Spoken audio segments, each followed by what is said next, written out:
asked our viewers and our Facebook audience to submit questions. David Brand, was the 2020 presidential election stolen? We have enough time for this question? For this answer? No, but there are some caveats. And what I'll explain is, look, I don't know what happened in the 2020 election, but I do know that, like every election, there's cheating in every election, unfortunately.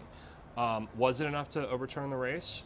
I don't believe so, and I'll give you my reasoning for believing that. I make phone calls to people every single day for the campaign purpose, and when I talk to 1 out of 3 Republican women that tell me that they couldn't vote for President Trump because he just was too vulgar, he was too aggressive and too brash, I think that when you lose that much of your base, that the election wasn't stolen. He should have won in such a landslide based on policy and where the economy was that, and I'll upset a lot of Republicans by saying that, but the reason that President Trump is not president is because of President Trump.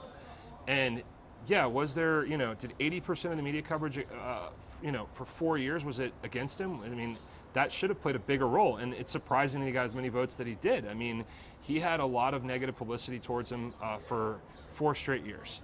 I think that had he have changed his tone, if he would have been a little bit more professional, not as disrespectful, and if he would have stayed off of Twitter and just carried himself a little more presidential, I think he would still be president and we wouldn't be in this situation. Next is from Anka Garcia.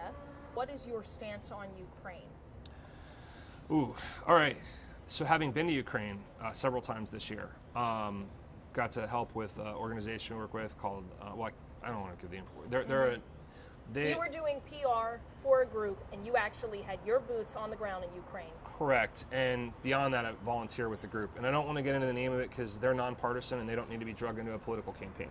But I got to go over there, I got to help with some rescues of some babies. Really cool to be involved in that, and it was also because we're rescuing an American that had been held captive by Russian forces. Here's my take on it. If we had strong leadership in Washington, if we had good foreign policies, I don't think that Russia would have invaded Ukraine. I think in the world right now, there's a leadership vacuum, and when you don't have strong leadership where there are consequences for doing stupid things like shooting rockets and missiles at civilian buildings, and we hold those people accountable should they do something stupid like that, if it would have been a different leader in the office, I think that we wouldn't have that circumstance happening right now. Under what conditions would you support direct American military action to support Ukraine against Russia? If any.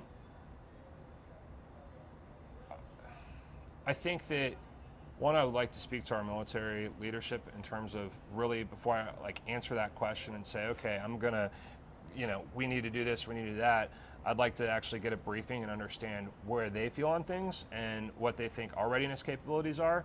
I think Russia's demonstrated they're a lot weaker than we thought. I think that the proxy war that's currently going on has actually weakened Russia substantially. Question now from Charlie Diane Human, I think I'm saying it right.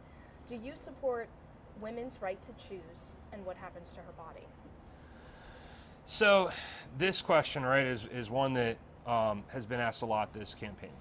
And it is so much more complicated than pro-life, pro-choice. I think that the Christian in me believes that all life is precious. The pragmatic person that loves the law in me wants to have a definition of life that would be consistent across the board. At the federal government level, I mean, I could give you an easy answer and say this is a decision that should be passed down to the states and leave it at that. And I don't know that we need to have the federal government involved. I'd rather see all 50 states working to come up with the best possible solution, and maybe that's where we go.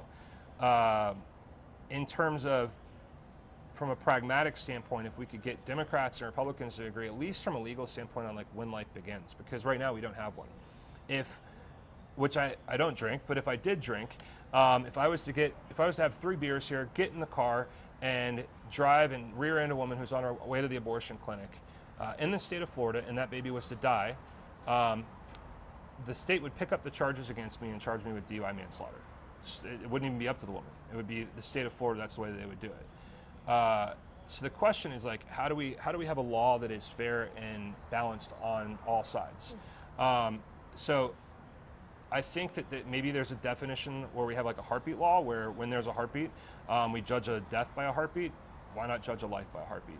What are maybe one or two actions that you would support to control the flow of immigrants coming across the southern border? Immediately, this is a foreign policy issue all day long. I mean, there's one, we have to start enforcing law, and we should beef up border security. We should finish the wall. So that's the immediate thing, is secure the southern border. And then also, not sure if you're aware of this or not right now, but Operation Vigilant Century has been enacted. It is the United States government's emergency operations plan for if and when there is a mass migration from the Caribbean, in this case, Cuba and Haiti. In Mariel, during the boat lift, there was 125,000 Cuban immigrants that came over. This year, we've seen 230,000 Cuban immigrants. It's the largest Cuban exodus in world history. We've seen a 400% increase in Haitian interdictions. There is a crisis happening with migration in the United States. It's because this administration has said, come on in, just come on in, no issues whatsoever. Now, what differentiates me from a lot of Republicans out there is that I actually would like to fix immigration, and Democrats for that matter. Like, it's not just, I'm frustrated with most of Washington, if you can't tell. Like, it's not just the Democrats, I'm also frustrated with a lot of Republicans. A lot of them like to fundraise on these issues. It's all, like, the grossest thing I've learned about this process, that it's all about money. And most of them don't really care about fixing the issues. It's like, oh, well, if we've got issues with immigration, we could fundraise off of that. And that's terrible. Like, we're talking about human beings here. A lot of times human beings that are fleeing countries that have socialism and other issues that are going on. So, one, secure the border, enforce the law, because we should be a nation of laws, and if we're going to have the laws, they should be enforced. If not, then we need to have new legislation and change the laws.